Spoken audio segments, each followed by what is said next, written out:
right. Hello, friends. Yahoo. Red letter day, because this is Daily Art Adventure number 800. I started this on January 1st, 2017. So 3 years ago tomorrow, I started doing these Daily Art Adventures, and sure enough, I've stuck with it. I said from the outset that I hoped to be really good when I hit 1,000. Now, mind you, I'm not trying to be sloppy and careless until then, but I'm sort of giving myself grace. Been quite the learning curve. Thank you to those of you who have hung in there with me. Anyway, Daily Art Adventure number 800, finishing and oil painting with an airbrush. This is absolutely the first time I've ever done a broadcast like this.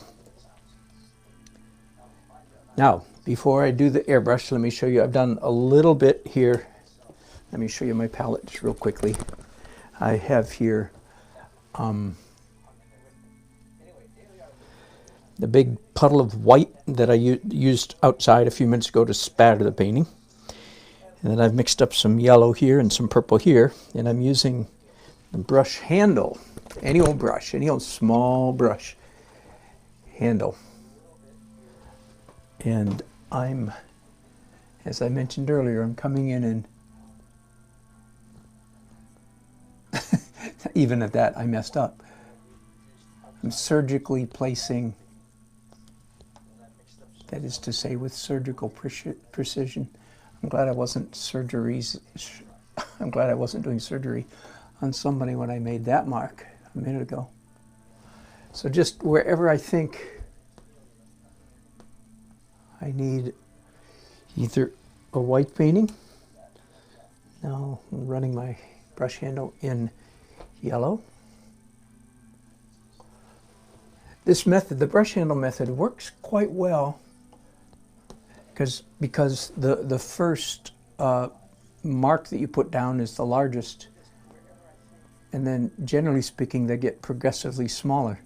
So it's actually, and I like the smaller ones better than the big ones. So place the big one carefully, and then proceed from there. So again, a little bit of a tip in how to paint a cosmic, Hubble style outer space scene. One of the tricks is to do different colored stars. I don't know if you can see this or not. In acrylics, last week I did a big spatter of orange. Right? Did you see those orange stars? And they are in a streak, which is good. You need to avoid the temptation to do even Steven. It is virtually impossible for the human animal,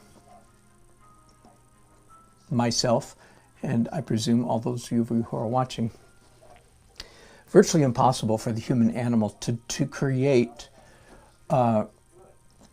randomness. In fact, I'm inclined to think it is actually literally impossible if we just had the parameters or that is to say, I don't think a person can stand in front of anything and make dots or squares or lines that are truly random. Isn't that part of what makes me say that is that I know that is true when it comes to numbers. Well, I know it's true because of my experience as an artist. We almost invariably, and I suspect it is invariably, we slip into patterns. So it's hard to do, but I still try to do it. So one of the things, the most easy pattern, the most, what's the word?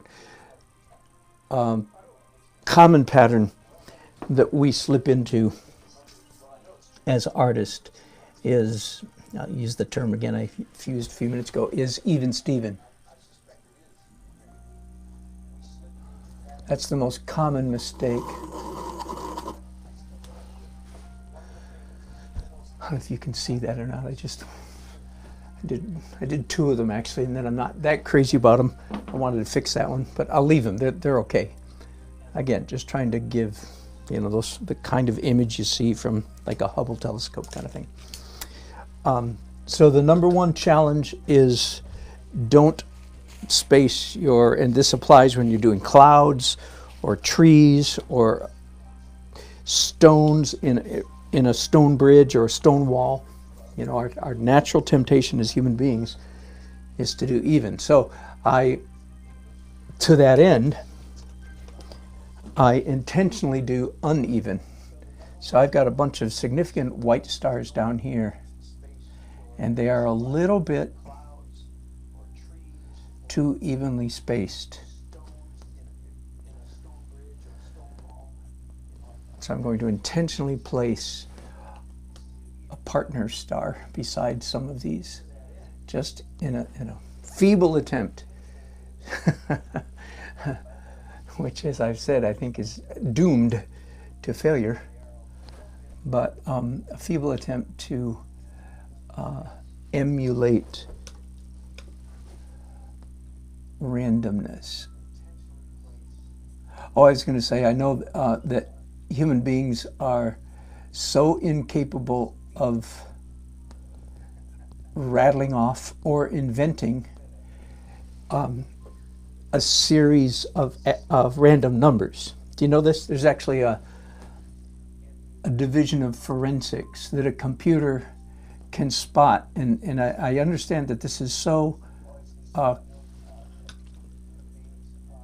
firm that it's admissible as evidence in a court of law, that if somebody's cooking the books and inventing numbers, a human being cannot invent a truly believable set of numbers. Does that make sense? Anyway, look it up. I suppose if you Googled, can human beings, or can humans create a random sequence of numbers? And the answer to that is no, they cannot. All right, I think I'm done with the brush handles for a little while anyway. Maybe I'm done for good. Now, I have two airbrushes here. This one, the larger one, the coarser of the two, the cheaper of the two airbrushes, has, well, at the moment, nothing's coming out, so let's give it a minute. Hope. There we go. All right. So that's what I'm spraying right there. It's a dark blue, dark neutral blue, and it's quite transparent, so it's a very delicate tool. It's not real opaque or real dark, so that I don't have to be hyper careful. By the way, there absolutely, yes, is an issue about safety when using an airbrush.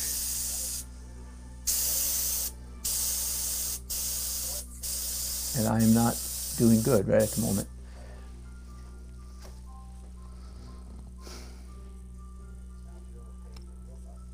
Okay, tell you what, hang on. Let's see if I can. I used to do a lot of airbrushing. In fact, now if I do this, I won't be able to talk to y'all. I used to do quite a bit of airbrushing. In fact, when we moved into this house that we live in now, I don't know if you can see this or not. Let me get my iPad out of your way. Oh, there's a mess of stuff down there, so sorry. You won't be able to tell. But down there, down here is a hose coming out of the wall, and then it comes to this thing. It's got a water filter, a pressure regulator, and then a multi-port outlet. So I can hook up 1, 2, 3, 4, 5. At the moment, I can hook up 5 different airbrushes to that at the same time. And I have a huge, 100-gallon pressurized tank down in the garage that is buzzing away as we speak, and you probably can't hear it. And so my air pressure is coming from the garage. All right, let's go get legal. And so that I'm a good example to all of you or anybody that might be watching. So just a little dust mask will not do. Can you still hear me? You sure can, can't you? Yeah, you can hear me great. All right, that's what you call a respirator, or a Darth Vader mask if you'd rather.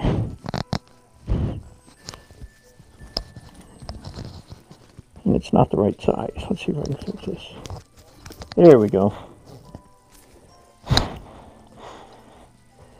Now, can you hear me still? Yeah, kind of muffled, but not bad. All right, so this is official and safe now. So I'm just doing a little bit of dark transparent blue, especially up here with the the nebula stuff, the gas cloud stuff. I just want to smooth out some of those dark areas. So I was thinking earlier, this is funny. The fact that I'm using an airbrush in an oil painting is like the most extreme example of the difference between painting a picture, which is what I'm doing now, and painting a painting, which is what I do almost all the other time, right? When you're painting a painting, making interesting marks is the primary focus. The reason people invented and use an airbrush is precisely to eliminate human marks, right? So, so this, what I'm doing now is the very antithesis of interesting marks. This is anti-marks. That's why the airbrush was invented. The airbrush has almost gone extinct, along with the technical pen or a pictograph pen and a host of other things, because it's been replaced by a computer. In fact, even the last illustrations I've done in the last 5 or 6 years were done in Photoshop, as if they had been done with an airbrush. You can actually see those on my website, dannelsonart.com. Click on illustrations and click on the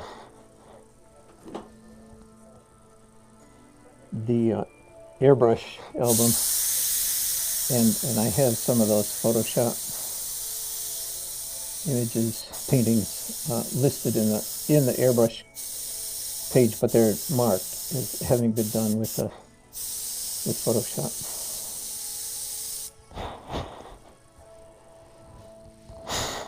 So I think you can see what I'm doing. I'm just selecting random stars and giving them a glow. Different sizes. Some of the glows larger. Like I want this one right here to be larger. Some larger, some smaller. I think I haven't decided yet what to do with this mistake here.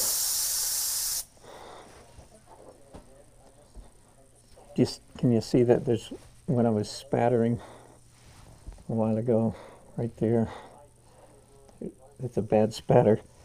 I think I'm going to turn it into a, in fact, let's take care of that right now. That's bothering me. And turn it into a meteorite or something.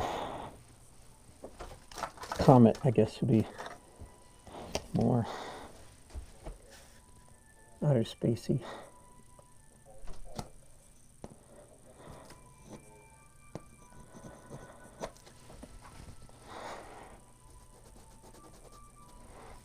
Yeah, all right, all right.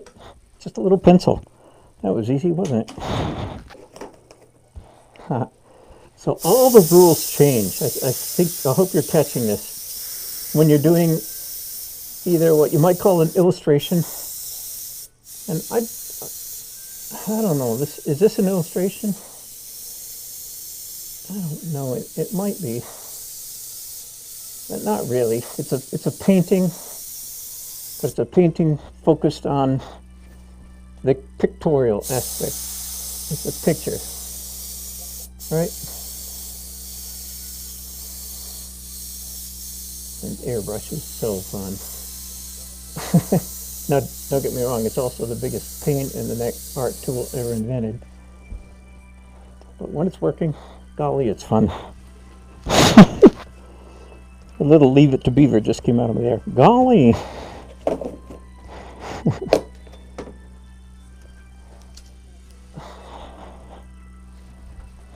Could do just a little bit more.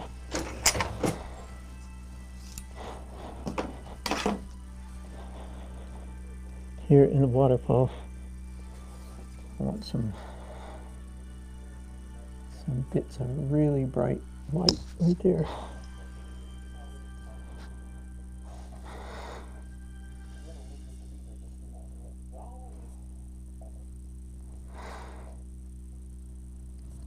I feel like Darth Vader now. I can hear myself breathing.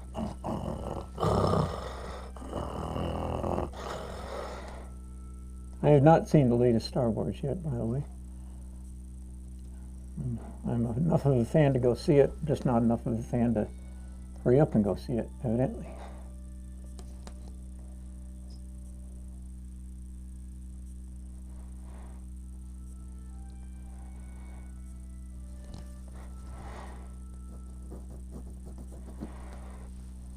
There.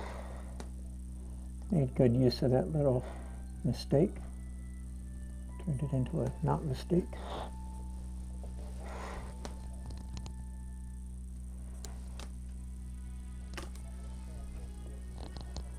So I hope you can see that the airbrush around some of these stars, it gives them a glow. Just gives it that sort of magic, again, that magical constellation, you know, Hubble telescope kind of feeling. Do just a little tiny bit more.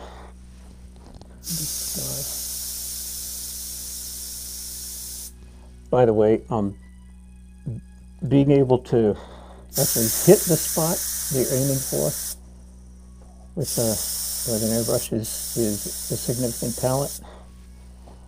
And I'm rusty enough that I'm not hitting all bullseyes here, but close enough to bullseye.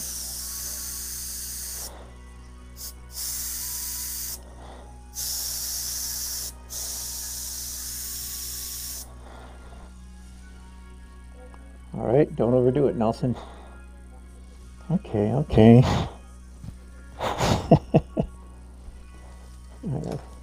I'm almost done. Oh, and you guys are chatting up a storm over here. Thanks. Is it focused okay? I'm sorry, not looking at your chats now. Yes, of course, this is oil paint.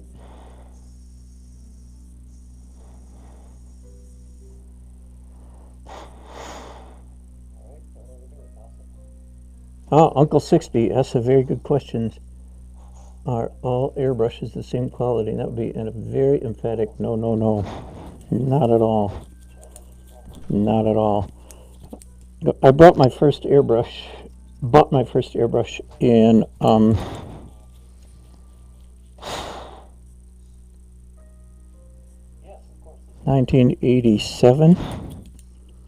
It was a Badger. Entry-level, student model, entry-level. 87 cost me $35 just for the airbrush. That's pretty cheap. Now, that's not in today's dollars, of course. Anyway, my next airbrush cost twice that much, at least. Let me see, 70. Next airbrush cost twice that. And next airbrush cost twice that. So this one cost roughly $400. And this is an Iwata Micron. And again, I think this kind of stuff is becoming even more esoteric as the years go by. Fewer and fewer people are actually using airbrush. So I don't know if it's going to die out completely. Maybe. Not for a while, though. There's always, well, there's the whole, t-shirt gang. By the way, those guys that some of those people that do t-shirts and license plates, you know, at the mall or at the fair or whatever. Generally speaking, those are very skilled people, in case you ever wondered. Looks like they're good. Most of the time they are. And that's where Drew Blair really developed his chops. He has a master's in fine art from the University of South Carolina, I believe. But he spent 8 years in Myrtle Beach painting t-shirts on the beach. And he says that's where he learned how to airbrush. Drew Blair, D-R-U B-L-A-I-R, best airbrush artist in the world. That's my opinion and a lot of other people's opinion too. And he used to live in North Carolina, so I had the distinct privilege of learning from him back 25, 30 years ago. I'm doing some yellow here, just a little bit of yellow on these clouds, just because it's so darn fun.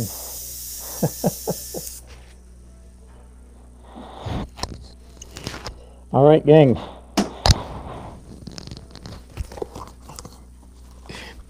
Whew, that's something I don't miss much, wearing that respirator. I do have a fan going on over my head, by the way, so I'm not being quite as foolhardy as it looks at first.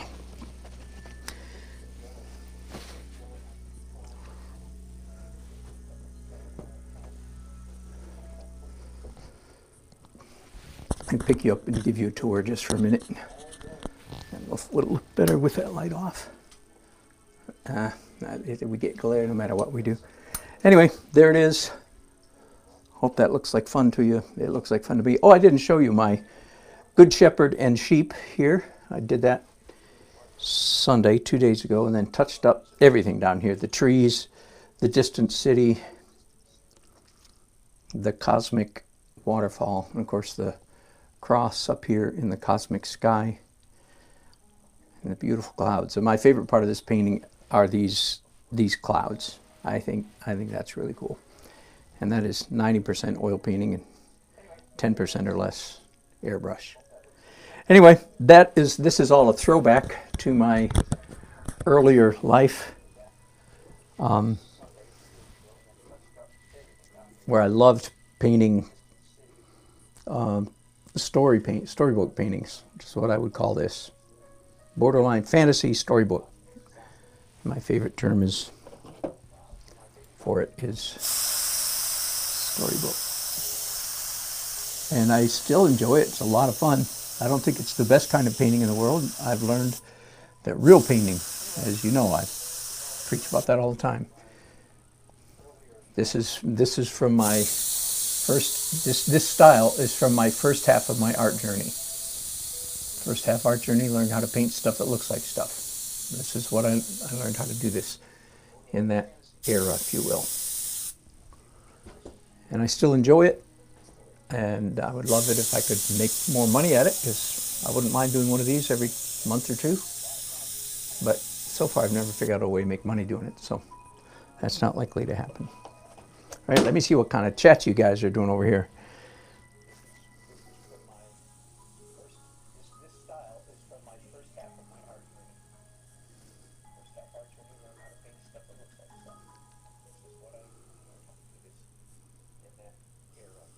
Yes, you can spray. Thank you, Uncle. I'm glad you mentioned that. You can spray oil paint. You just have to get the viscosity right. So I used a tiny bit of liquid, but mostly Gamsol to get the viscosity, to get the right thickness.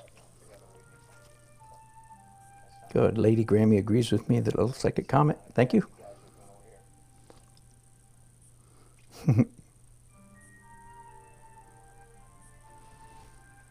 Uncle, thanks for asking a good technical question. Yes, your pump in your garage will work fine.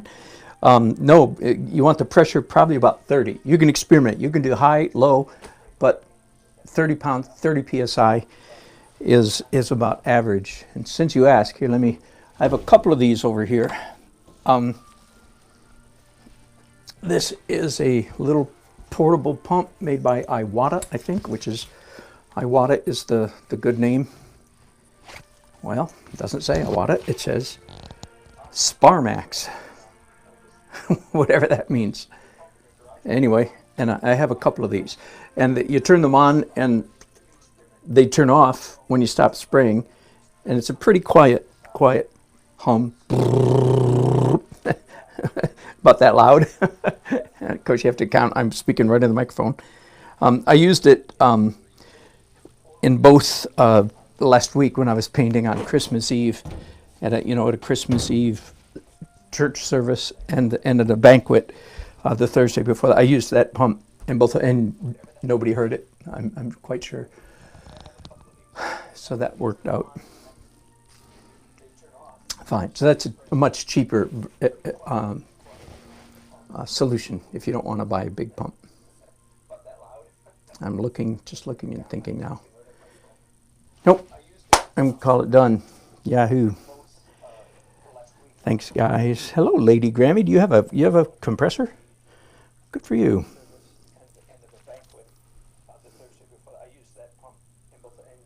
The respirator. Good question. I do know that I just bought it at Home Depot or Lowe's or something years ago.